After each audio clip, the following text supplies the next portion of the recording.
Welcome to Payoff Pitch, Action Network's Major League Baseball betting podcast. I'm Mike Calabrese, joined today by Sean Zerillo to break down the 7 games in the bigs here on Monday. We're also going to have Grant Neiffer on a little bit later in the program to break down his home run props for today. But before we get into everything that is happening here on June 2nd, let's zoom out and ask a big picture question. And let's go to New York City. We got 2 teams there. Both are certainly in the thick of it in the futures market, in the conversation, the power rankings. The Mets and the Yankees at this point in the season appear to be clearly positioned to make a run at a World Series title. So my question for you, Sean, is who do you have more confidence in? I'll do a bit of table setting here just for the audience in case you haven't been locked in on New York baseball. The Yankees' West Coast road trip was pretty good to them. They finished 6-3. They salvaged that series with the Dodgers by taking that game on Sunday Night Baseball. Hitting, they're third in average, they're second in slugging, they're second in homers, and their staff ERA is a respectable 3.6 on the season. The bullpen is really the only thing that you could nitpick a little bit. Weaver has been fantastic as their closer, but this is a team, adding an arm for the 7th or 8th inning. That's not going to be a problem in terms of their payroll, in terms of how active they've been historically at the trade deadline. So being able to beef up their pen, if that's the only thing holding them back from potentially winning in October, that's not much of a hurdle. As for the Mets, they remain a mediocre hitting team, at least by average, but their slugging is impressive. It's up to 4th in the NL. They're also pounding the ball out of the ballpark, 67 homers on the season. The question is, when it comes to their staff, it's been characterized as either lights out or overachieving, depending on who you ask. And the pen is remained strong throughout this entire run on this season. They look at their ERA, their second best in terms of bullpen ERA behind the Giants in the majors. But their starters in terms of Peterson, Senga, Holmes, they have 16 quality starts in the season between them. But the question here is Holmes has been an experimental starter. They moved him from a reliever into the rotation this season, and it's working out. Senga's career year continues. I think everyone's kind of waiting for the bottom to drop off there, or at least him to return a little bit more to his historical numbers. And then Peterson, he turned the corner last year, and that elite extension is helping his fastball, get on hitters even faster this year. And he's rarely been hit hard in any of his starts thus far this season. But I don't know, there's just a little bit of uneasiness, at least in my opinion, when I look at the top of their rotation to say, can they carry this throughout the entire season and when it matters most in the playoffs? So of these 2 teams, the Yankees and the Mets, who do you have the most confidence in? And this is putting aside the odds and what they are in the futures market right now. Yeah, I'll put aside the odds, but I can't put aside the teams in the division around them. And I do think the Yankees have a little bit easier competition in the AL East relative to the Mets having the Braves and the Phillies to fight with in the NL East. It's just a lot of good teams in the NL, even in the NL West, the Cardinals in the NL Central. There's a lot of teams vying for wild card position throughout the National League. The Mets are also not as in good of a position as the Yankees are in terms of their record and their gap in games behind relative to the rest of the field in their league and in their division. So I think the Yankees are better positioned, but also they may just have the better roster, top to bottom, a little bit higher end pitching. I would say, though, that both of these teams are phenomenal in terms of pitching development. Now, it is a little weird because you have Clay Holmes factored in, who left the Yankees, went to the Mets. The Yankees probably didn't fully optimize Clay Holmes, but what they have done is completely optimize Max Fried and also Ryan Yarbrough, who pitched phenomenally well last night against the Dodgers. They've made a lot of modifications to both of those lefties this year. Matt Blake, I think, is one of the most underrated pitching coaches in the sport. And also the Yankees analytics staff is absolutely phenomenal in terms of modifying pitch scripts for guys, modifying pitch types, modifying locations, modifying sequencing. They're one of the best organizations in the sport at it. And quite frankly, they do not get enough credit for doing so. We always talk about the Guardians and the Rays and the Brewers and these other teams who develop pitching with a little bit of a cheaper budget. The Yankees obviously have a very big budget in terms of analytics, but they do a phenomenal job in terms of actually bringing guys in and then making them better on the field. And I think more so on the pitching side than the hitting side. And I think it applies both to the Mets and the Yankees. Obviously, the Mets bringing in Clay Holmes, adding a couple pitches from changing pitch type, changing a slider to a sweeper, giving him a kick change. So I think both teams are very good in terms of their pitching development. Mets this year in terms of hitter development, Brett Baty looks a little bit better defensively, but they haven't really been able to develop too many bats internally that have come up and actually hit at the big league level. Francisco Alvarez has been a pretty big disappointment to this point. Vientos was good last year, slumping a little bit this year. Baty's been, pretty inconsistent as well. So I think in terms of offensive player development, the Yankees may have a slight edge. Pitching development, it seems like the two teams are pretty comparable. But to your question and to your point, which team I have more confidence going forward, it is the Yankees, but largely because of what they've done to this point and where they are positioned to the rest of their division. If you reset everybody at 0-0 today and said play out your schedules going forward, nobody has a one-loss record. I think they're pretty similar in terms of the overall upside, just with the Yankees not having Garrett Cole at present. I would give the Mets the slight bullpen advantage. I would give the Yankees the starting pitching advantage in a 7-game series. I think things end up playing out pretty comparable. I think the lineups are pretty comparable as well now that Soto went from the Bronx to the Queens. So, overall, I think Yankees slight starting pitching edge, Mets slight bullpen edge. And otherwise, I see these two teams as very similar. It's just what's around them in their division. The Mets came into the year with 3 of the top 5 favorites in the World Series in their division. The Yankees are fighting with teams like the Red Sox and the Rays and the Jays, who I think one of the Rays or Jays will make the playoffs ultimately, but I do not think those teams are in the same class as the Yankees, where the Mets, Braves, Phillies all are kind of on the same level as one another. We talked about this in the preseason. Major League Baseball is special in that you have to bake in, when you're looking at the futures market, the potential for acquisitions to happen, trades, and moving things or pieces around in your farm system. And clearly, these are two teams that are well positioned to do so. And historically, particularly the Yankees, they've been very active in this roster, augmentation elements of baseball building. So that clunky analogy aside, in terms of what they are actually going to do in the coming months, what do you see realistically for these two teams? Because there's an element of sticking with who brought you here. And then there's an element of, okay, we're actually well positioned to win a World Series. Do we go for the big swing here and try to get some kind of star reliever? If you're the Yankees, potentially go out and get a star, addition to your rotation. If you're the Mets, what is like the blockbuster move that one of these two teams could make? The Mets finding a way to get a center fielder that's actually impactful. I mean, I couldn't think of a better fit for the Mets than Pete Crow Armstrong, and obviously they traded him for Javi Baez. If you haven't seen MLB.com post the graphic, they post it like every day over the past month or so that the Mets traded Javi Baez for PCA. But the reason why that trade is, vital is I couldn't think of a better fit for any team right now than a single player for PCA joining this Mets lineup. It would completely transform the look of it. They haven't had a true center fielder really since Juan Lagares won a Gold Glove. They've been trotting out Harrison Bader and Tyrone Taylor, who are fine, but they don't actually offer anything plus in terms of defense or an offensive bat. So if you can find a way to get a plus center fielder in there somehow, I don't really know who that is aside from reviving Luis Robert Jr. from the dead, because he looks absolutely awful and completely disinterested in playing this season. His career numbers, he was awful, I believe, a couple years ago, pretty good last year. I may have those backwards, but he played an all-star caliber season, was really good in the home run derby when he was interested in playing. This year, he doesn't look all that interested in playing. Now, I said the Mets have a good bullpen.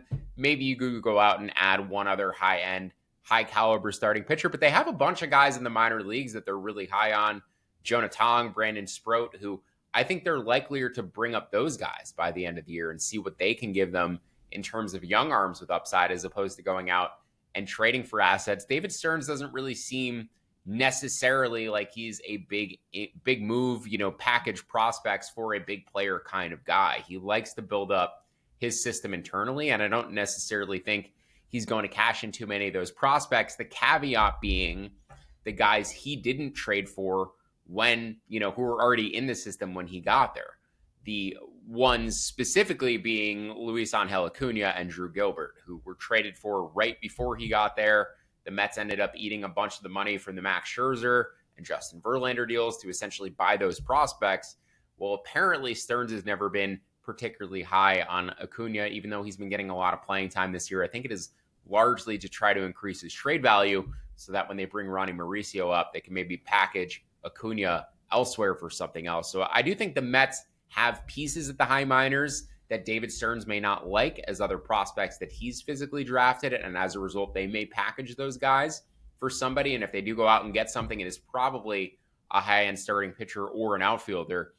As for the Yankees, maybe some infield depth or potentially just beefing up that bullpen a little bit more. I think they're their easiest pass in terms of upgrading that roster overall. Devin Williams is pitching a little bit better of late, but Brian Cashman has always liked to build up that bullpen. Thinking back to when he signed like Zach Britton and they had all those elite relievers, former all-star relievers packaged together. Cashman likes to build beefy bullpens that have like 3 or 4 former all-stars in it. Obviously, you have Williams. Weaver's a guy they really trust. And then if they can get one more really big arm in there, I think he'd feel pretty confident with their bullpen come October. So, yeah, both teams certainly in position to make moves. I'm not really sure the Yankees have as much prospect depth to deal from, though, as the Mets do. The Yankees farm system is not shallow, but the guys that they have, George Lombard Jr., Will Warren, Spencer Jones, I think they're high on. So I doubt they're as likely to trade from the hop end of their minor league system. And beyond that, I don't really personally think they have a ton of minor league depth that teams would be interested in. So yes, the Yankees like to be aggressive. They may not have the assets to do so. Yes, the Mets have specific needs. I'm not sure what's actually out there that is a fit in terms of, them upgrading a position of need. So both teams very likely to do something, but yeah, relievers may be what they're limited to actually doing. I should mention the Mets. The Mets have no left-handed relievers who have been effective this year. They lost A.J. Minter. They lost Danny Young. We'll get to that game in a bit. Left-handed relief pitching, an absolute need for the Mets as well. We turn now to your best bet from a light card, only 7 games here on Monday. The Angels traveling to Boston to take on the Red Sox. They're about plus 135 out in the market. The total floating between 9 and 9.5. The headline here, Mike Trout is back from a bone bruise on his knee, and he's been an immediate difference maker in this Angels lineup. No surprise there. 5 for 10 at the dish so far in his return with 2 RBIs. The veteran Tyler Anderson's on the bump here, and after 200 career starts, he's a pretty reliable part of this Halo rotation. 7 starts with 2 earned runs or fewer on the season. But beyond that, and really putting aside what the Angels are bringing to this matchup, is this just a fade of Richard Fitz, who's still battling back from a pec strain and didn't go beyond the 3rd inning in his first start back? No, I actually kind of like Richard Fitz, and I've always bet against Tyler Anderson, and he was probably the poster child for most mentions on the podcast last year. I think we bet against Tyler Anderson more than anybody else last season. He had like a 2-run gap between his actual ERA and his expected ERA at one point, and started pitching better from that point forward, which made things a little bit difficult because we're betting a guy who has this huge delta between a 3 ERA and like a 5 expected ERA. And then from that point forward, he started pitching to probably like a 4 expected ERA after that. So Anderson always been a little bit of annoying and not a guy I particularly love betting on, but I do think this is a good matchup for him against the Red Sox lineup that without Alex Bregman has really struggled. 95 WRC plus over the past week plus without Bregman. They were a 103 beforehand, so they've dropped from 14th to 19th. But in terms of projecting out their lineup against left-handed pitching, I only see 3 above-average bats against lefties in here, one of which is Rafael Devers. The other 2 are Rob Refsnyder and Christian Campbell. Now, you could argue their catcher, Narvaez, should project a little bit better than he did in the preseason because he's hit quite well. So maybe they have 4 above-average hitters versus lefties, and maybe the Angels don't have 7 versus righties. Maybe they have 6, but still, I think the Angels lineup is better than the Red Sox lineup. And as I said, 7 hitters project above average against righties as compared to lefties. One of the 2 who doesn't is Yohan Moncada, who's been hitting 3rd for them and basically having close to a career year, not necessarily a career year, but filling that long unfulfilled potential he has. He's a little banged up right now. The Angels gave both Trout and Moncada Sunday off. I'm expecting both to be back in the lineup tonight. But as I said, it's just a deeper lineup than what the Red Sox offer. Logan O'Hoppe, 126 WRC plus. Zach Neto, 125 WRC plus. He's also a very good defender as well, Neto. So I think an all-star caliber shortstop, all-star caliber catcher who's pacing for 32 home runs this year, getting Mike Trout back this week, who Trout got really unlucky. I'm not sure if I mentioned this on the pod on Friday. Trout got extremely unlucky in April. You see him hitting 159. His expected batting average is 249. He has a batting average on balls in play of 159. For his career, it's closer to 350. So I think even if you put Trout back at the major league average of 290 the rest of the way in terms of his BABIP, he should hit about 250 and pace close to about 40 home runs based on the true talent level that's still there. As you said, Richard Fitz is struggling a little bit. I do prefer him to Tyler Anderson, and I prefer the Boston bullpen to the Angels bullpen, but the Red Sox bullpen in May was much worse than it was in March and April. They dropped about 5-10 spots in terms of expected FIP, strikeout minus walk rates. They've been a bottom 10 bullpen over the past month, which is roughly where the Angels rank. So give me the better offense. Red Sox slight starting pitching edge. Bullpens, I think, a bit closer than they have been in terms of the season-long metrics. And the Angels, obviously, you can upgrade them with Trout back in the lineup. So better offense here. Made the Angels about plus 120. Would bet them down to plus 130. I'm going to wait on the umpire, though, in terms of betting this over. Red Sox have been very cold, as I said, offensively. I'm kind of borderline right now at 10.1 with the over 9.5 sitting at minus 115. If you give me an over 9.5 plus money, I'll probably play it. If you give me an over 9 at minus 120, I would definitely play it. We're just going to wait on the market here, and we're going to wait on an umpire confirmation prior to actually firing on the total. But Angels down to plus 130, my favorite bet for today. The WNBA season is underway, and if you're an Action Pro subscriber, our brand new WNBA projections are now available in the Action Network app. So whether you're looking for an edge betting WNBA sides, totals, or player props, Action Pro projections are the perfect tool for your toolbox this season. If you aren't an Action Pro subscriber yet, you can get $20 off an annual subscription right now. Just visit actionnetwork.com/pro to sign up. That's $20 off the annual subscription price at actionnetwork.com/pro. We now turn to your favorite underdog, looking at the Sacktown. I almost went with Oakland there. The Sacramento Athletics, about plus 140 out there in the market against the Minnesota Twins. And listen, things were looking really good. They were 20-16. They were hitting. Things were finally looking up for a franchise that's kind of been lost in the wilderness the past few years. And then this prolonged skid is hit. They are 1-17 across their last 18 games. 5 one-run losses peppered in there for the A's, and their staff has been getting absolutely rocked.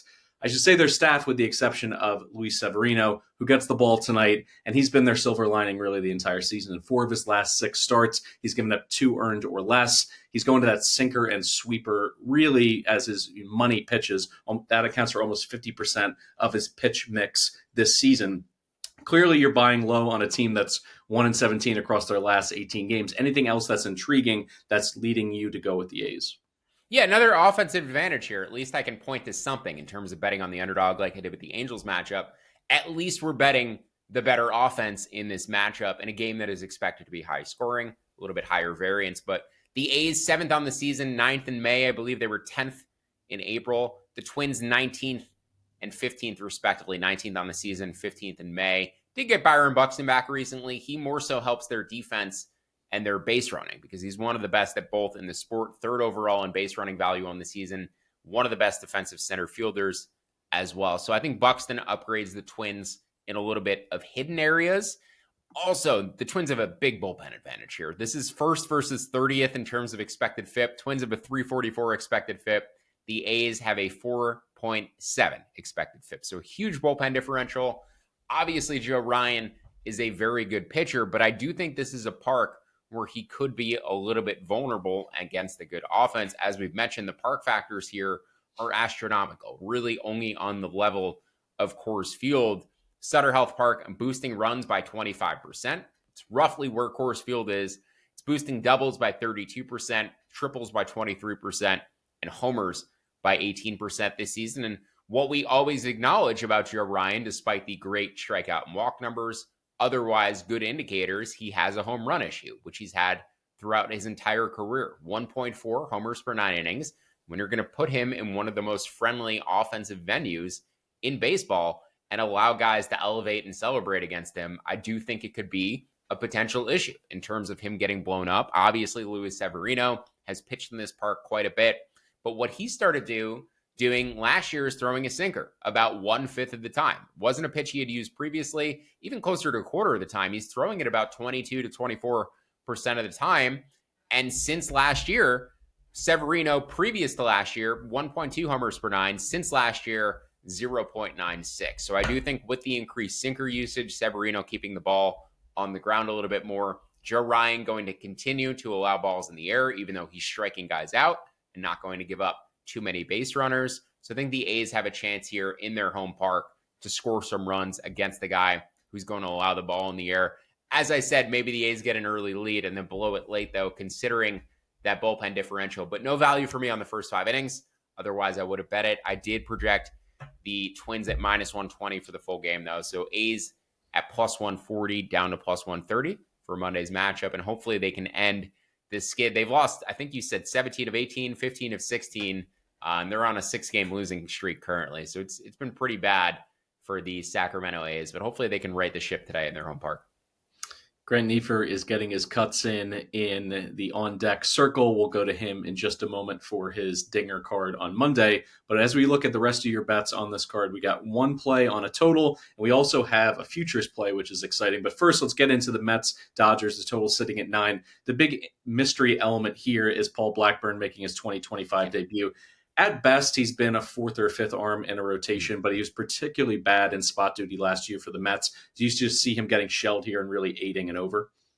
Yeah, I think that's definitely part of it, is the Dodgers kind of beating up Blackburn. I would say he has like full implosion potential today, and that's always what I want, when I'm betting it over, is can one of the starters come in and just give up 7 runs? And I do think that is certainly the case with Blackburn. Now, he did rehab. He's not coming in fresh off of the IL without putting in any work. He actually threw 6 rehab starts, threw nearly 28 innings, 30 strikeouts, 11 walks. And I think the walks is what's going to continue to be the problem for him going forward. He had a 12% strikeout minus walk rate last year, a 4.6 expected ERA. He's fine, but he's nothing particularly, phenomenal in terms of effectiveness. He is a below average innings eater who can come in and, for a team with a very good bullpen and a very good offense, give you effective enough innings to keep you competitive in a game. But going against the number 1 offense in baseball against right-handed pitching seems like a pretty tough matchup for your first start back of 2025. And we talked about Dustin May last week as well. He is the kind of the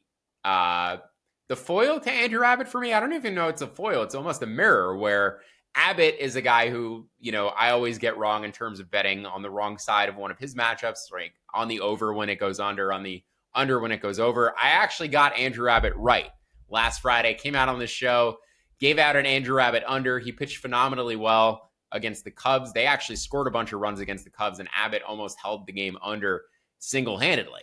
So now I'm back here on Monday after betting an Andrew Abbott over, giving out a Dustin May, or betting an Andrew Abbott under, giving out a Dustin May over. And I feel like this is another bet type that has consistently haunted me throughout Dustin May's time in the big leagues, where I'm constantly trying to bet Dustin May overs, and then he goes out and rolls up a bunch of ground balls and throws 6 shutout innings. So hopefully we can keep the streak going against guys who have traditionally beat me up in the past. But yeah, May is just underachieving this year. 4.2 ERA, a 4.4 expected ERA. His projected FIP range is around 3.7 to 4.1. So he should be around a league average starter, even above average starter. He's pitching closer to a number 4 right now, frankly, pitching closer to where we would expect Blackburn to perform. If Blackburn pitches to a 4.5 expected ERA, I think that is roughly, where we would expect him to fall for the year. I did tease it, though, earlier in the episode when we were talking about the Mets bullpen. They really do not have left-handed relievers to get left-handed bats out. Since Minter and Young went out for the year in late April, the Mets bullpen against left-handed hitters is 28th in expected FIP and 27th in strikeout minus walk rate. They have an expected FIP of 5.2, a K minus walk percentage of 6%, which is less than half the major league average. They also used Edwin Diaz and Reed Garrett 2 of the past 3 days. So their best relievers are either going to be a little bit more tired or maybe unavailable tonight. But having no lefties, basically no effective lefties to go up against Ohtani, Freeman, Muncy, Conforto, second, third time through the order, I just think it's a major problem. I called it out the last time the Mets and Dodgers played. The Dodgers and Mets offenses were both a little bit colder going into their last series in Queens. They also didn't have as good of hitting weather when these teams played in Queens just a couple weeks ago. Weather will be a little bit better tonight. I think the offenses are a little bit more tuned in relative to where they were a couple weeks ago. Should also mention, too, neither of these teams have an off day until next Monday. So in terms of throwing out these starting pitchers tonight, not really going to have a quick hook. The Dodgers also had series over the weekend against the Yankees, Sunday Night Baseball last night. Yamamoto didn't go as deep as they wanted him to on Sunday. And before that, they were throwing Knack and Gonsolin in not bullpen games, but games where they knew they probably would have to use their bullpen. Ultimately didn't behind Knack, did behind Gonsolin. So all of that said, not particularly high in these starting pitchers. Think they're both going to have to pitch a bit deeper into this game than these teams normally would like them to. and both offenses seemingly a bit more locked in than they were a couple weeks ago. Weather here will be pretty comparable to what it was on Friday between the Yankees and Dodgers, about 67 degrees, 5 to 7 mile an hour winds blowing out. It was closer to 80 the past couple of days, but I bet the over on Friday, I bet the over all 3 games of that Yankees-Dodgers series, and we're going to ride it for a 4 straight day here. I make this total about 9.7, so over 9 up to minus 115 between the Dodgers and Mets. Hopefully we keep getting runs in LA. Everybody in the NL is chasing Paul Skeens in terms of the Cy Young race, but you like Logan Webb at 20-1, and the stuff that he throws on a regular basis is not in question. He's got a low walk rate as well, but he's been snake bit in the win department. He's 5-5 in the season with a 2.82 ERA, and we've seen pitchers win the Cy Young, in terms of being in an exact situation where they're not getting the run support. You look at Jacob deGrom in 2018; he went 10-9, still won it, but he had a microscopic 1.7 ERA. You can even go back to 2010 in the AL with Felix Hernandez. He went 13-12, but he had a 2.27 ERA. So the question here, there's plenty of value clearly in Logan Webb at 20-1, but how many wins above 500 do you think he needs? And if he does continue much of the season hovering around that 500, where does his ERA need to settle in at for him to have a real chance to win the hardware? So in 2023, Webb finished second in Cy Young voting. He went 11-13 with a 3.25 ERA. I think that's a pretty good indicator that as long as he keeps pitching fine under the surface, the wins in the ERA almost don't even matter. Now, I do think he needs an ERA sub 3 in order to be in the conversation, especially having Skeens there this year. And right now, I think he's around 2.8. 282. His career best is 2.9 from 2022. So if he can maintain that ERA around 2.75, if you can get close to 15 wins, I think he'll absolutely be in the conversation. Now, we did discuss Webb last week. We kind of negged him a little bit, saying he's always going to be a guy who's in the mix who never actually wins. I neglected to say that Logan Webb's strikeout rate is up this year, and up really significantly. It's at a career high, career best 28% strikeout minus walk rate, also a career best 2.99 expected ERA, and a 2.3 expected FIP. Logan Webb is pitching better than he ever has. Always a very consistent high floor guy, going to throw a lot of innings, get a lot of ground balls, but he's added strikeouts to the mix this year. And this is the first time that Logan Webb is expected to clear 200 strikeouts in a season. He's never had more than 194 in a season in his career. Now, the stats we always cite for pitchers in terms of Cy Young are wins above replacement and total strikeouts. Logan Webb projects to finish first among Zips in terms of end-of-year wins above replacement in the National League. They have him at 5.4. They have Zach Wheeler at 5.1. And they have Paul Skeens at 5 on the nose. Yamamoto down at 4.1. There's a gap between those 3 and Yamamoto at 4th. And I ran that before Yamamoto's start last night. So I'd imagine Yamamoto even lower than 4.1. Looking at Steamer. Steamer has Webb finishing 3rd. They have Skeens at 5.8, Wheeler at 5.3, Webb at 4.8. So a full win gap between Wheeler and Webb, but still within the top 3. And really, you don't need to finish first in wins above replacement in your league. You just need to finish in the top 3 to be considered. And then all the other metrics, wins or strikeout rate, ERA, that's where WHIP, that's where those other stats start getting considered as well. WHIP actually tends to correlate much more strongly with Cy Young winners than ERA does. So I'd look for the low WHIP guys who have that sub 1 WHIP, who can get north of 200 strikeouts. That's kind of what Webb is pacing for this season. So I bet him in the preseason at 30-1. We negged him last week. I said he'll always finish in the top 3 without winning. I actually don't think that is the case anymore, considering where the strikeout rate has gone. Now that he's going to surpass, or is projected to surpass, 200 strikeouts, provided he stays healthy for the rest of the year, I think Webb is completely in the mix, considering he's top 3 in wins above replacement projections by both Steamer and Zips. And the only other guys in there with him are Zach Wheeler and Paul Skeens. So just look at the odds board. I don't think his odds at 20-1 make sense compared to the other guys at plus 450, plus 350. I really think at worst, he should be 10-1 right now. And legitimately, based on end of season projections, I think you can make an argument that he should be 5-1 or better. All right, Grant Neiffer is pointing his analytical bat to the bleachers. It's time for his dinger card here. Monday props for home runs. What you got, Grant? All right, thanks, guys. Not a huge slate today, only 7 games, but don't worry, we still got 3 dingers for you. Parlay them all together over at FanDuel. Get around 119 to 1 odds. Let's get started with the first one. We're going with Mike Trout. We got Mike Trout back in our life, and he's been pretty good since coming back from injury. Overall in the season, the power numbers have been great. Fly ball numbers have been great. Hard contact numbers have been great. And we're getting plus 340 odds today, going up against a mix of Richard Fitz and Hunter Dobbins. Both of them grade out as above average to a little bit average matchups. 4 home runs, but Trout is just far too good. Playing on the away team, weather's not too bad, sitting around 69 degrees during game time. Winds blowing out slightly over in Boston. But overall, I have this as true odds around plus 300. So you're getting some decent value there on Trout. Next up, Tyler Soderstrom, plus 370, going up against Joe Ryan. Joe Ryan has limited power. 2 lefties so far this season, but historically he's been a good matchup for lefty power. He's a massive fly ball pitcher, and so far his home run to fly ball rate is due for some massive negative regression this season. Playing over in Sacramento. Sacramento, one of the best ballparks for hitting this season, and the wind is blowing out at 10 miles per hour. Temps are 82 degrees. There's a minor league baseball park, so it's very wind receptive. So that 10-mile-an-hour wind is going to be better than 5 miles an hour in most other ballparks. So the ball should be flying, plus 370, a little bit too high odds. And lastly, Andy Payoff, plus 480. Gets a matchup versus Blackburn. Blackburn, over the course of his career, 1.45 home runs per 9 allowed to righties. Payoff comes into this game in great form with 2 home runs in the last 3 games. I can't remember, but he's hitting the ball very well. Plus 480 odds, just a bit too high. Blackburn, again, 1.45 home runs per 9 to righties in his career. That's playing over in Oakland for almost the entirety of his career, and that's a great ballpark for pitchers. Suppresses power at a huge clip, so he's even due for some more bombs. And the weather over in LA, 67 degrees, 9 miles an hour wind blowing out, so decent for hitting here. Parlay all of them together, plus 119 to 1 odds over at FanDuel. I'm out of here. Look it.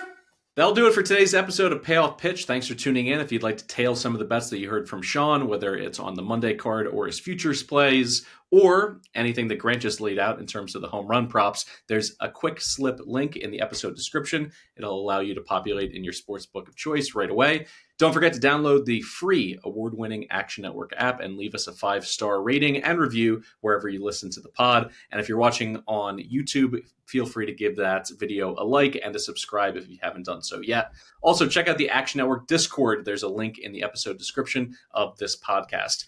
We'll be back tomorrow for more Major League best bets, underdogs, the rest of Sean's card. Going to get into everything there as well as some dinger props on Tuesday. For Sean Zerillo and Grant Neiffer, I'm Mike Calabrese. Thanks for listening to Payoff Pitch, Action Network's Major League Baseball betting podcast, and good luck with all your bets.